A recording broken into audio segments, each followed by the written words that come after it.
Namaste, everyone.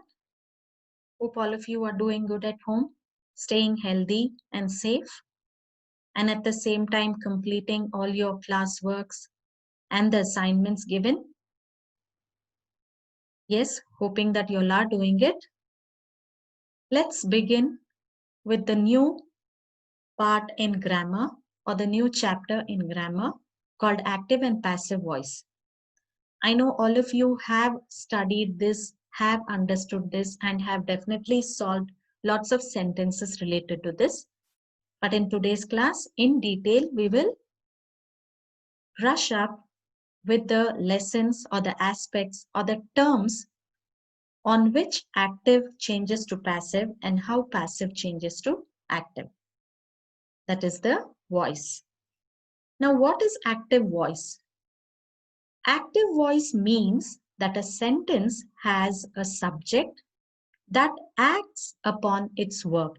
You know, in a syntax, that is a simple sentence, there should be a subject, a verb, and an object, right?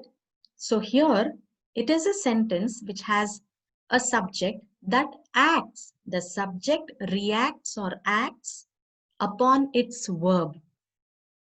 Passive voice means that a subject is a recipient of a verb's action. Now, who is a recipient? Recipient is a person who's at the receiving end, who bears the brunt of the action happening. So here in passive, the subject becomes object or it takes the place of object. Like how it had importance as a subject in active, it becomes almost an object in the passive. Yes. Now you might have learned that passive voice is weak and incorrect, but it's not so. When used correctly in proper moderation, definitely the passive voice is acceptable. Now in English grammar, verbs have 5 properties: voice, mood, tense, person, and number. Leaving all the above, here in this chapter, we are concerned only with the voice. So the two grammatical voices are active and passive. To know some more about this, let's go deep into it. Let's move on to the next slide and read certain sentences to understand this. Read the following sentences. Lata sings a song. A song is sung by Lata. I hope all of you definitely can make the change in the sentence there. As I have told you, the subject in active voice becomes the recipient in passive voice because of the verb, because of the action taking place, and of course with the tense or the time. There is practically no difference in the meanings of these sentences. Yes, of course. There are two different ways of presenting the same thing. But in the first sentence, the subject performs the action, while in the second sentence, the subject of the verb is acted upon. Do you understand? It means that the subject becomes the object of the verb of the first sentence. As I told you earlier, in passive, the subject which remains a subject in active becomes an object. It becomes the recipient. It becomes the receiving end of the verb form or the verb or the action taking place. Thus, the voice shows whether the subject of a verb acts or is acted upon. Do you understand the basic difference there? Whether the subject of a verb acts, that is in active, or whether it is acted upon, that is in passive. Active voice, when the subject of a verb acts, when the subject in the sentence does something, does an action, the verb is said to be in active voice, then that action is in active voice. As I made a mistake. She is reciting a poem. She will help me. Now, passive voice. When the object of the active voice becomes the subject, it becomes vice versa. In active, the subject remains the subject. In passive, the object of the active voice will become the subject. The verb is said to be in the passive voice. That is, I made a mistake becomes a mistake was made by me. Now, do you make out the interchange of the subject and the object? The placing of subject and the object there? With the action taking place? With the voice? Or with the verb? For the second one, a poem is being recited by her. I shall be helped by her. Hope you have understood this basic structure, children, of active and passive voice.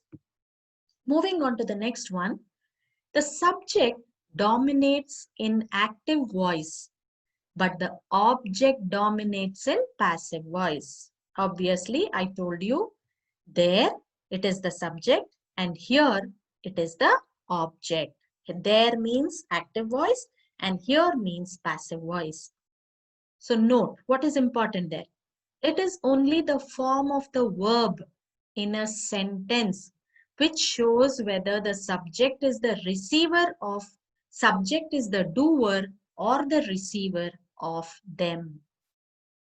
Now, when to use the passive voice? When the action shown by the verb and not the subject is important. When the subject or agent is either unknown or insignificant. When there is need for objective reporting while describing some scientific or technical process. So these are the rules used for passive voice. Rules for changing a verb from the active voice into the passive voice. What are the basic rules which you need to keep in mind? The object group, because sometimes a group of 3-4 words can also be an object. Yes, of the active verb is made the subject of the passive verb. As I told you, it is vice versa. The subject of the active verb is made the object of some preposition, generally with the preposition by. The verb of the active voice must have the past participle form of the finite verb and some form of the verb to be. For example, be, is, am, are, has been, will be, is being, etc. will be used before it. Some vague and indefinite subjects like everyone, they, people, someone, somebody, everybody, etc. are dropped when the sentence is changed into passive voice. The tense of the verb does not change. Example, he has done his work is active. Here you can make the change. His work has been done by him. So there is no change in the verb. Done, the verb or the action remains the same. Now let's move on to the next slide.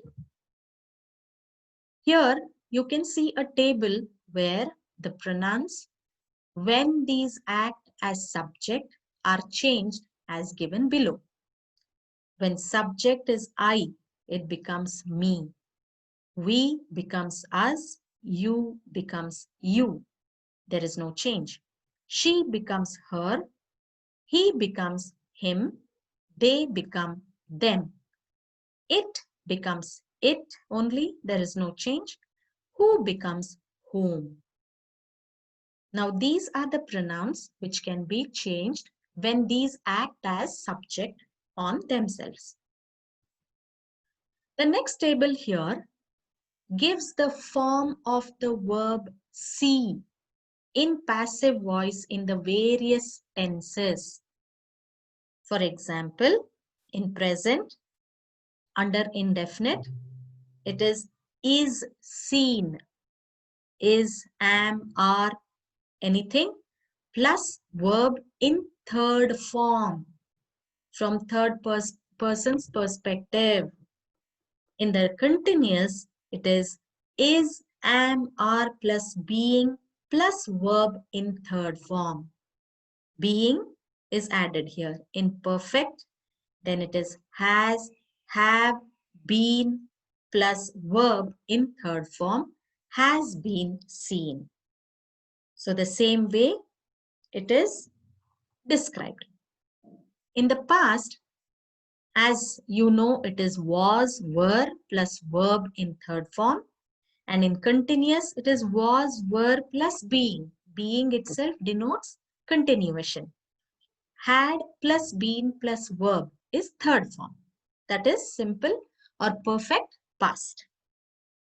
In future tense under indefinite, it is will or shall, as you know, plus be plus verb in third form. That is will be seen, shall be seen. And under continuous, there is no change at all. And under perfect, it is will, shall plus have been plus verb in third form. That is will have been seen, shall have been seen. If you can connect this with the tenses chart which is there in the previous video, you can definitely understand it in a better way, children. You can try and do that. Now moving on to the next slide. In the following sentences, the intransitive verbs have no objects. They cannot be changed into the passive voice. This is one condition. That is, the birds fly in the air. Fly is an intransitive verb which you cannot change into passive. These horses run fast. That's the change. Only transitive verbs can be changed into passive voice and not the intransitive verbs. Do you understand? Yes. Now change of voice in simple present tense. First comes affirmative sentences. And the rule is in passive voice, if the subject is I, put am, or put is if the subject is third person singular in number. With all other subjects, put are. That is for plural with the past participle form of the verb. Now for this, you have to refer the previous video where it talks completely about the simple present tense and its breakup of the sentence. That will definitely help you. Now the example for this under active is I read a book, and the passive, a book is read by me. You eat bread, bread is eaten by you. In the negative sentences, the same as affirmative but not is added to is, are, am, and the helping verb do, does is dropped off. Under active, I do not read a book. Under passive, a book is not read by me.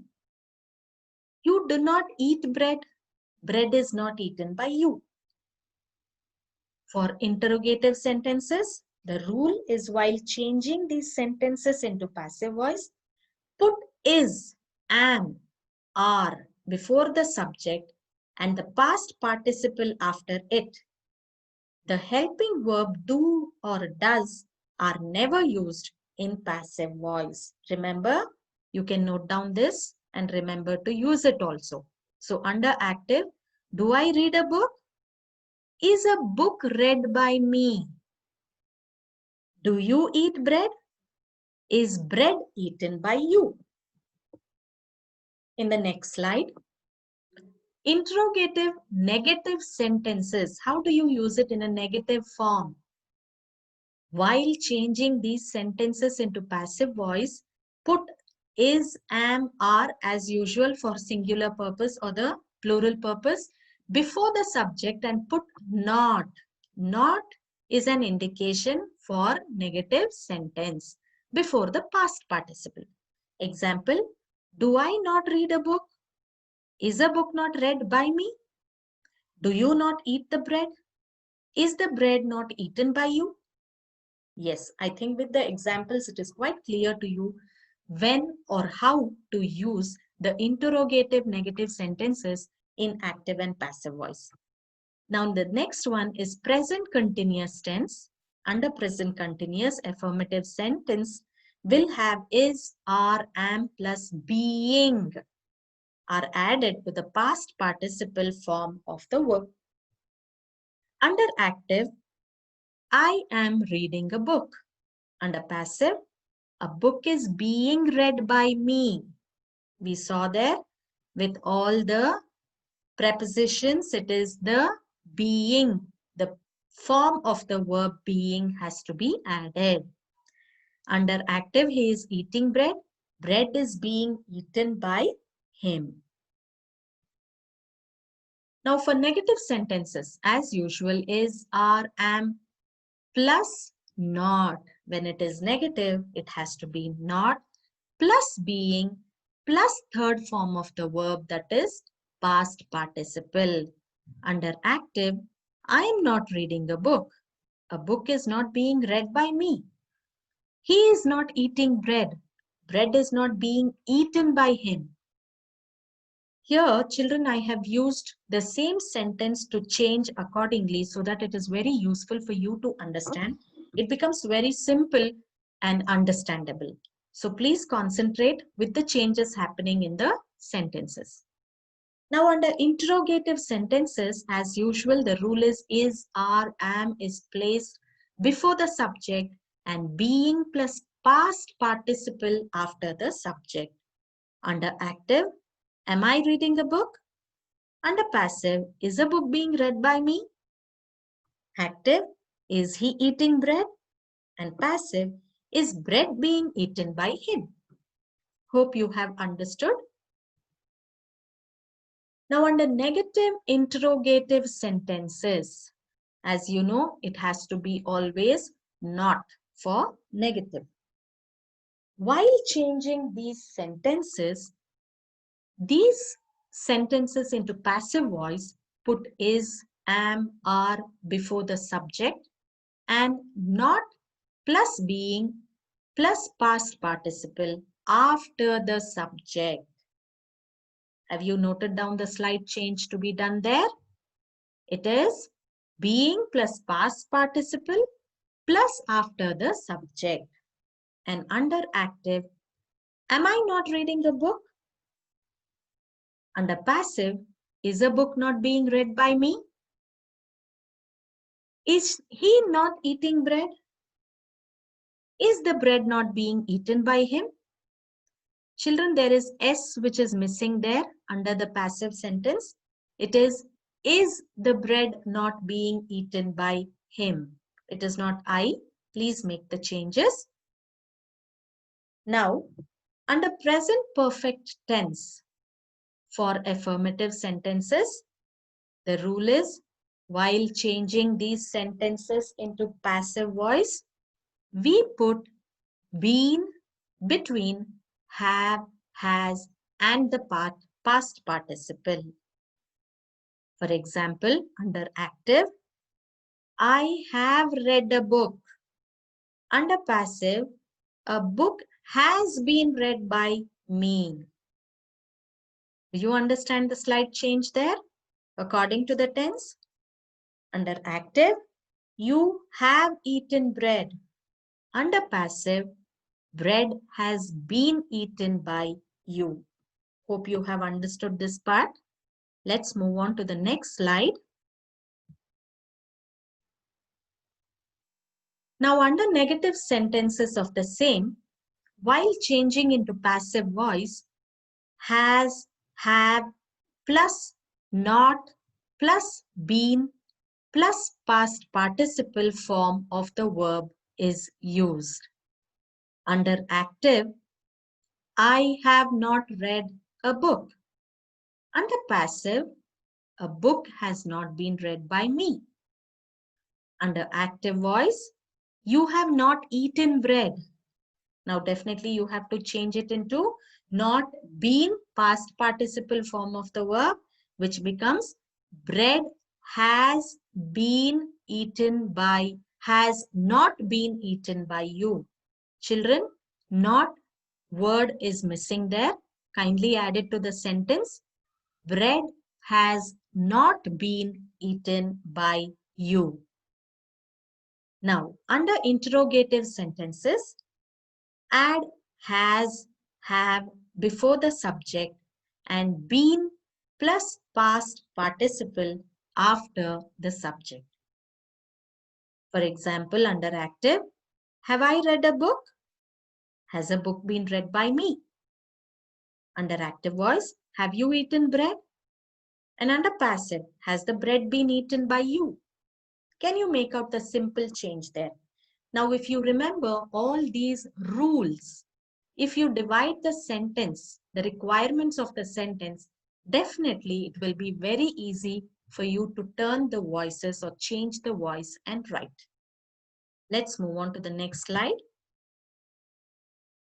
Under negative interrogative sentences, as you know, negative should always have not.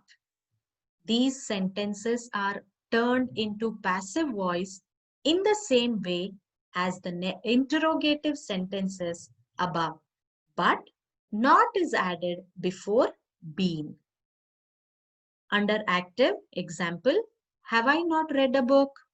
Under passive, has a book not been, you remember, not before been, not been read by me. Under active sentence, have you not eaten bread? Under passive, has bread not been eaten by you? Can you make out the changes there? How the subject becomes the object along with the verb and along with the addition of negativity there? Yes. Now under simple past tense for affirmative sentences, the rule is that the sentences of passive voice put was with first person and third person singular.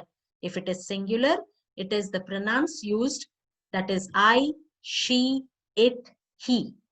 Similarly, put were with all others. Were is for plural. Past participle form of the verb is put after was or were, as in all other sentences of the passive voice. Now, for example, under active, I read a book. Under passive, book was read by me. Me. I becomes me. And there is was also in passive. Do you understand? An example, you ate bread. You. Got it? The first person, you. Bread was eaten by you. Do you remember that you remains same? It doesn't change. Do you remember the table? It remains same. It doesn't change. The pronoun you doesn't change. Hope you have understood till here, children. And the next part of the chapter will be continued in the next video. Read it, concentrate on the video, listen to it properly, make a note of all the changes for each question, make a note in the change of structure of the sentence so that it becomes very easy for you to understand. Hope you have understood till here. Thank you.